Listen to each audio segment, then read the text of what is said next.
আসি digital divide, এগুলো যেমন এই যে কোভিডের পরবর্তী সময় থেকে ডিজিটাল ব্যবস্থাপনা, এআই ভীষণ ভীষণ ভীষণ গুরুত্বপূর্ণ বিষয়। এআই এবং সাহিত্য এটা ভীষণ গুরুত্বপূর্ণ। যেমন এআই বা চ্যাট জিপিটির মতো প্রযুক্তি কি বাংলা শিক্ষকতার জন্য হুমকি?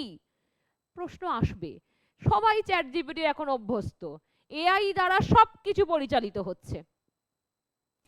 সুতরাং চ্যাট জিপিটি, এআই এগুলো কি হুমকি নাকি সহায়ক উপকরণ?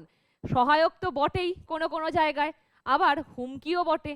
কারণ কি বলা হচ্ছে যে আগে যে মেধাটা ছিল, অর্থাৎ একটা সেন্টেন্স বা একটা বাক্য তৈরি করতে গেলে বা একটা প্যারাগ্রাফ লিখতে গেলে ভেবে ভেবে সুন্দর শব্দ চয়ন করে ছেলেমেয়েরা লিখতো, এখন তো লেখে না।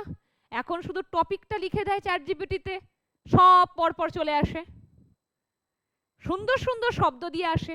তাহলে এটা হুমকি নাকি এটা ভালোর দিকও আছে? আপনি কি বলবেন আমাকে কমেন্ট করুন। তারপরে আছে কি, আর একদম শেষে চলে এসেছি আমরা। মোটামুটি সবটাই আমি বলেছি। সিচুয়েশন ভিত্তিক উত্তর বললাম, নীতি নৈতিকতার দিক থেকে যেমন সবসময় এটা খেয়াল রাখবো আমরা, এখানে যেমন ন্যাশনাল এডুকেশন পলিসি একটু ভালো করে নোট ডাউন করে একদম লিখবেন। তার পাশাপাশি যেগুলো বললাম যে সিচুয়েশন